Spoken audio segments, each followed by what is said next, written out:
สวัสดีค่ะชวนทำขนมนมเนยง่ายๆกับ Easy Food บายชยาค่ะ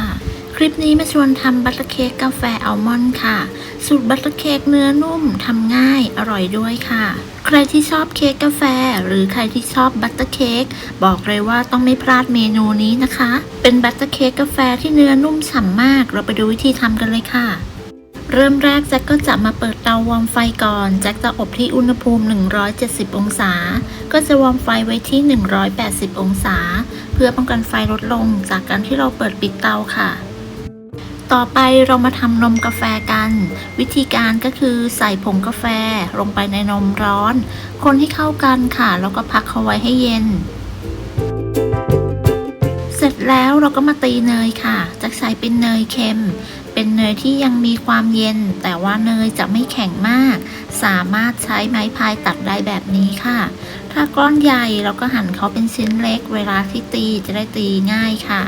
เสร็จแล้วเราก็จะตีเนยให้อ่อนนุ่มและกระจายตัวค่ะใช้เป็นสปีดความเร็วกลางหรือความเร็วสูงก็ได้เมื่อตีจนอ่อนนุ่มดีแล้วจะก็จะหยุดเครื่องแล้วก็ปาดชามผสมค่ะต่อไปเราก็จะใส่น้ำตาลและเกลือจะใช้เป็นเนยเค็มก็จะใส่เกลือแค่1/8ถ้าเพื่อนๆใช้เนยจืดแนะนำให้ใส่เกลือ1/2ช้อนชาค่ะตีเนยและน้ำตาลให้ขึ้นฟูไม่ต้องขึ้นฟูมากนะคะแค่ขึ้นฟูเล็กน้อยแล้วก็มีลักษณะสีอ่อนลงก็หยุดเครื่องแล้วก็ปาดชามผสมได้เลยค่ะขั้นตอนต่อไปเราจะใส่ไข่สูตรนี้จะใส่ไข่3ฟองวิธีการก็คือเราจะใส่ไข่ลงไปทีละ1ฟองแล้วก็เปิดสปีดความเร็วกลางตีส่วนผสมให้เข้ากันเมื่อส่วนผสมเข้ากันแล้วก็จะหยุดเครื่องแล้วก็ปาดจากนั้นก็จะใส่ไข่ลงไปฟองที่2แล้วก็ทำเหมือนเดิมค่ะตีจนส่วนผสมเข้ากันดีเมื่อส่วนผสมเข้ากันดีก็หยุดเครื่องแล้วก็ปาดชามผสมเหมือนเดิมค่ะแนะนำให้ใช้เป็นไข่สดใหม่นะคะเค้กของเราจะได้ไม่คาวเสร็จแล้วก็ใส่ไข่ฟองที่3ลงไปใครจะใส่กลิ่นก็สามารถใส่ในขั้นตอนนี้ได้เลยค่ะแต่แจ็คไม่ใส่แล้วนะคะจากนั้นก็ตีให้เข้ากันค่ะเมื่อตีจนเข้ากันดีก็หยุดเครื่องแล้วก็ปาดชามผสมเหมือนเดิมค่ะขั้นตอนต่อไปเราจะใส่แป้งนะคะก็จะมีแป้งเค้กและผงฟูค่ะร่อนแป้งเค้กและผงฟูลงไปในชามผสมนะคะจากนั้นค่ะก็จะใช้ไม้พายคนส่วนผสมของแป้งและเนยให้เข้ากันค่ะวิธีนี้ก็คือจะทำให้แป้งฟุ้งกระจายนะคะเมื่อเราคนจนเข้ากันดีแล้วเนี่ยเดี๋ยวต่อไปเราก็จะใส่นมกาแฟค่ะนมกาแฟที่เราพักไว้จนเย็นแล้วนะคะใส่ลงไปเลยค่ะแล้วก็เปิดสปีดตีเครื่องตีนะคะแนะนำว่าเปิดสปีดความเร็วต่ำก่อนนะคะเพราะว่าน้ำกาแฟอาจจะกระเด็นออกได้ค่ะแล้วเราก็ปรับมาเป็นความเร็วปานกลางตีส่วนผสมให้เข้ากันค่ะเมื่อตีจนเข้ากันดีแล้วก็หยุดเครื่องค่ะแล้วก็ปาดชามผสมขั้นตอนสุดท้ายแจ็คใส่อัลมอนด์ป่นลงไปค่ะแล้วก็คลุกเคล้าพอให้เข้ากันจากนั้นก็นำไปตีค่ะโดยใช้สปีดความเร็วต่ำอัลมอนด์ป่นของแจ็คก็คือการนำอัลมอนด์สไลด์มาปั่นให้ละเอียดนั่นเองค่ะ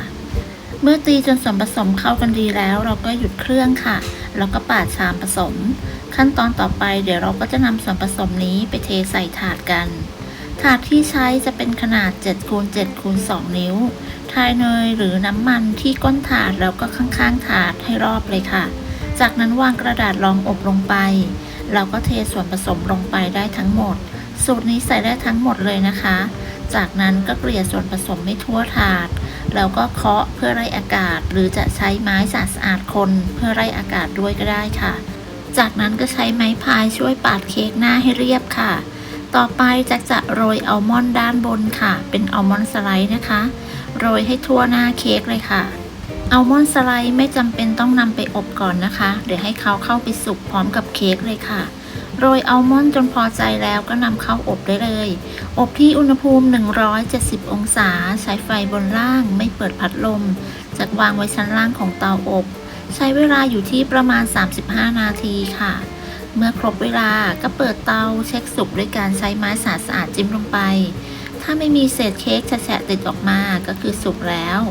จากนั้นค่ะเราก็นำเค้กออกจากเตามาพักไว้ให้เย็นบนตะแกรงเมื่อเค้กเย็นแล้วเราก็นำเค้กออกจากพิมพ์เค้กโดยใช้มีดกรีดลงไปตรงขอบ แล้วก็คว่ำเค้กลง ยกถาดและกระดาษรองอบออกค่ะ จากนั้นค่ะแจ็คก็จะตัดขอบออกทั้ง4ด้าน หรือเพื่อนๆจะไม่ตัดขอบออกก็ได้ค่ะ แล้วแต่ความต้องการ เสร็จแล้วก็นำไปตัดแบ่งชิ้นตามต้องการได้เลยแจ็คก็จะแบ่งออกเป็นทั้งหมด6ชิ้นค่ะวันนี้บัตเตอร์เค้กกาแฟอัลมอนด์สูตรนี้เนื้อนุ่มฉ่ำหอมกาแฟรสชาติอร่อยหวานกำลังดีค่ะทานคู่กับชากาแฟเข้ากันดีมากๆเลยค่ะเป็นอีกหนึ่งสูตรของเค้กกาแฟที่อยากให้เพื่อนๆลองทำกันดูถ้าใครดูแล้วลองทำก็มาคอมเมนต์คุยกันนะคะถ้าคลิปนี้มีประโยชน์ก็อย่าลืมกดติดตามกดไลค์กดแชร์กันด้วยนะคะคลิปหน้าจะเป็นอะไรเพื่อนๆสามารถติดตามชมได้ทุกวันจันทร์พุธศุกร์ค่ะสำหรับคลิปนี้จะต้องลาไปก่อนพบกันใหม่ในคลิปหน้าค่ะสวัสดีค่ะ